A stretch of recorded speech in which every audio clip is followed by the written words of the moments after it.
പിണറായി വിജയൻ്റെ പ്രശ്നം, പിണറായി വിജയൻ്റെ ആളുകളുടെ പ്രശ്നം, പിണറായി വിജയയുടെ സ്തുതിപാഠക സംഘത്തിൻ്റെ പ്രശ്നം എല്ലാവർക്കും ഉണ്ട് കേട്ടോ. ഈ പിണറായി വിജയന് പറ്റിയ ഒരു ഇമേജിൽ കൊണ്ട് അതൊക്കെ ഫിക്സ് ചെയ്യാൻ പറ്റുന്നില്ല എന്നുള്ളതാണ്. വളരെ കാർഷികരനായ ഫ്രെയിം കിട്ടുന്നില്ല. ഇത് ഏതെങ്കിലും ഒരിടത്ത് നിൽക്കണ്ടേ? പിണറായി വിജയൻ വളരെ കാർക്കശ്യക്കാരനായ ഒരു പാർട്ടി സെക്രട്ടറി ആയിട്ട് പിണറായി വിജയൻ തന്നെ പറയുന്നത് വടിവാളും മറ്റേ കുന്തത്തിൻ്റെ ഇടയിൽ കൂടെ എല്ലാവരും ഇങ്ങനെ പിടിച്ചുകൊണ്ടിരിക്കുമ്പോൾ ഞാനിങ്ങനെ അതിൻ്റെ ഇടയിൽ കൂടെ നടന്നു പോകുമായിരുന്നു എന്നാണ് അദ്ദേഹത്തെക്കുറിച്ച് പറയുന്നത്. പിന്നെ ഞാൻ ചില പ്രത്യേക രീതിയിൽ റിയാക്ഷൻ കാണിച്ചപ്പോൾ സുധാകരൻ കോളേജിൽ വെച്ച് പേടിച്ച് മൂത്രമൊഴിച്ചു. ഇങ്ങനെയൊക്കെ പറയാൻ ഇഷ്ടമുള്ള ഒരാളാണ് ആയിട്ടാണ് അദ്ദേഹം ഒരു വേറൊരു തരത്തിലുള്ള ഒരു ടെറർ ഇമേജാണ് അദ്ദേഹത്തെക്കുറിച്ച് പറഞ്ഞത്. ഭയങ്കര പാർട്ടി സെക്രട്ടറിമാരെ കുറിച്ചൊക്കെ അങ്ങനെ ഒരു ഇമേജ് നിങ്ങൾക്ക് അറിയില്ല കേട്ടോ. അതുപോലെ തന്നെ പാർട്ടി ഒരു തീപ്പന്ത കാണിച്ചു തരാം എന്ന് പറയുന്ന ആ ഒരു ഇമേജാണ്. ഈ അവിടെ നിന്ന് ഇദ്ദേഹത്തെ വേറൊരു ഇമേജിലേക്ക് ബിൽഡ് ചെയ്യാൻ ഇടയ്ക്കിടയ്ക്ക് ശ്രമിക്കും. ഒരു സമയത്ത് ഇത് ഭയങ്കര മോശമായപ്പോഴാണ് പിണറായി വിജയൻ മകനും ഒക്കെ ആയിട്ട് പോകുമ്പം കൊച്ചുമകനെ എടുത്ത് തോളത്തിട്ടിട്ട് നമുക്കൊരു ഫോട്ടോ ഓപ്ഷൻ തന്നു. അത് വേറൊരു ഇമേജ് ബിൽഡിങ്ങിൻ്റെ ശ്രമമാണ്. ഇപ്പോൾ പിണറായി വിജയനെ ബിൽഡ് ചെയ്യാൻ ശ്രമിക്കുന്ന വി ശിവൻകുട്ടി സെക്രട്ടേറിയറ്റിൽ നിയമസഭയിൽ ഡയസുകൾക്ക് മുകളിലൂടെ ഡാൻസ് കളിച്ച് കമ്പ്യൂട്ടറൊക്കെ എടുത്ത് അടിച്ചു പൊട്ടിക്കുന്ന വി ശിവൻകുട്ടി ഇപ്പോഴത്തെ ഇമേജ് എന്താ?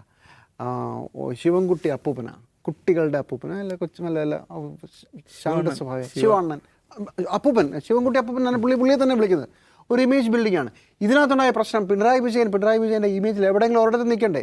ഇപ്പോൾ പിണറായി വിജയൻ ഭയങ്കര ധാർഷ്ട്യക്കാരനായ ഭയങ്കര ചൂടാണെങ്കിൽ ഓക്കെ, അത് ഒരു ഘട്ടം കഴിഞ്ഞ് ജനം അത് അക്സെപ്റ്റ് ചെയ്യും. പക്ഷേ ഇത് വേറൊരു തരത്തിലുള്ള ഇമേജ് ബിൽഡ് ചെയ്യാൻ ശ്രമിക്കുകയും പിന്നെ അത് ഇപ്പുറത്തോട്ട് വിളിക്കുകയും ഇത് സ്വാഭാവികമായ ഒരു സാധനമാണ്. ഇത് എപ്പോഴും പിണറായിയുടെ പിന്നിലുള്ള PR ഓപ്പറേഷൻസ് വർക്ക് ചെയ്തുകൊണ്ടേയിരിക്കും. അതുകൊണ്ടാണ് മുഖ്യമന്ത്രി പറയാത്ത ഒരു വരി ഇന്ത്യയിലെ ഒരു പ്രധാനപ്പെട്ട പത്രത്തിൽ പിണറായി പറഞ്ഞതായി അടിച്ചു വരികയും 24 മണിക്കൂർ നേരത്തേക്ക് ആരും ഒന്നും മിണ്ടിയില്ല. അത് വിവാദമായപ്പോൾ ഒരു നാണമില്ലാതെ പറഞ്ഞു അത് ഞാൻ എഴുതിയതല്ല, ഞാൻ പറഞ്ഞതല്ല, അത് വേറെ ആരും അടിച്ചു വെച്ചത്. ആരടിച്ചു വെച്ചെന്ന് അപ്പോൾ ഹിന്ദു പറഞ്ഞു ഇതൊരു PR ഓപ്പറേഷൻ്റെ ഭാഗമായി വന്ന ഇൻ്റർവ്യൂ ആണ്. അത് തന്നെ തമാശ. PR ഓപ്പറേഷൻ്റെ ഭാഗമായി വന്ന ഇൻ്റർവ്യൂ ആണ്. അയാൾ പറഞ്ഞപ്പോൾ ഞങ്ങൾ ചേർത്തു. മുഖ്യമന്ത്രി പറഞ്ഞു എനിക്ക് അറിഞ്ഞുകൂടാ അങ്ങനെ ഒരു PR ഓപ്പറേഷൻ നടത്തിയിട്ട്. പക്ഷേ ആരോ ആ മുറിയിൽ ഇരിപ്പുണ്ടായിരുന്നു. മുഖ്യമന്ത്രിയുടെ ഇൻ്റർവ്യൂ നടക്കുമ്പോൾ ആ മുറിയിൽ ഇരുന്ന് ആരാണെന്ന് ഹിന്ദുവിന് അറിഞ്ഞുകൂടാ, മുഖ്യമന്ത്രിയുടെ ഓഫീസിൽ ആരാണ്, എങ്ങനെയാണ് ആ വരി അവിടെ വന്നത്? ഇതും PR ഓപ്പറേഷൻ്റെ ഭാഗമായി മുഖ്യമന്ത്രിയെ കൊണ്ട് ചില കാര്യങ്ങൾ പറയിപ്പിച്ച് അത് ഭയങ്കര വൃത്തിയായി കൊണ്ടുപോകാനുള്ളതാണ്. ഇത് വിദേശ രാജ്യങ്ങളിലൊക്കെ വലിയ വലിയ ആളുകൾക്ക് വേണ്ടിയിട്ടുള്ള PR പണിയെടുക്കുന്ന വലിയ സംവിധാനങ്ങളുണ്ട്.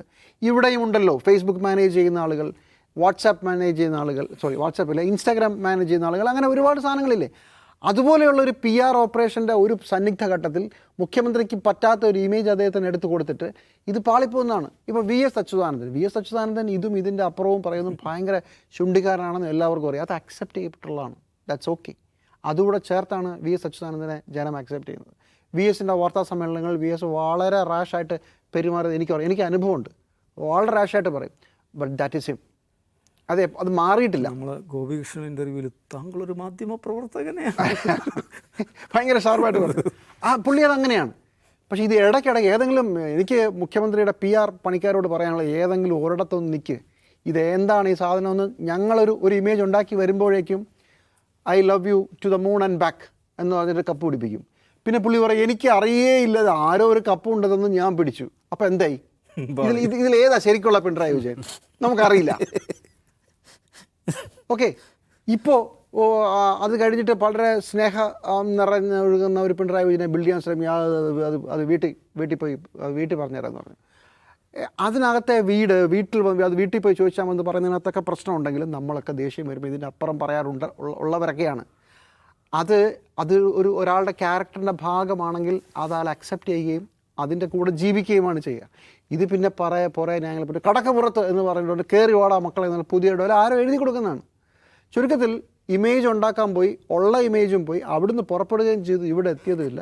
ഇത് മൊത്തം കുളവാണ്. പിണറായി വിജയൻ ഒരു നല്ല സൗമ്യനായ ഒരു മനുഷ്യനാണെന്ന് തെളിയിക്കാൻ ശ്രമിച്ചിട്ട് പിണറായി വിജയൻ അങ്ങനെ സൗമ്യനായ മനുഷ്യനല്ല, ഇയാൾ മൊത്തം കാപട്യമാണ് എന്ന് തെളിയിക്കുന്നതിലേക്ക് കാര്യങ്ങളെത്തി. സത്യത്തിൽ പിണറായി വിജയൻ ഒരു റഫായ മനുഷ്യനാണ് എന്ന് പറയുന്നത് കുഴപ്പമില്ലായിരുന്നു, അവിടെ നിൽക്കണമായിരുന്നു. ടഫ് ലീഡർ എന്താ കുഴപ്പം? അങ്ങനെ പറഞ്ഞു.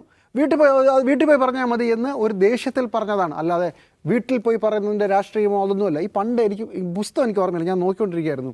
പിണറായി വിജയൻ കുറേ കാലം ചില കടുത്ത വാക്കുകൾ, പരനാറി പ്രയോഗങ്ങളൊക്കെ ശേഷം അദ്ദേഹത്തിൻ്റെ വാമൊഴി വഴക്കങ്ങളെ ന്യായീകരിച്ചുകൊണ്ട് കുറച്ച് ആളുകളെ കൂടി ചെന്ന് കുറേ ഒരു സാധനം എഴുതിയിരുന്നു. ഞാൻ മറന്നുപോയി അതെന്താണെന്നുള്ളത്.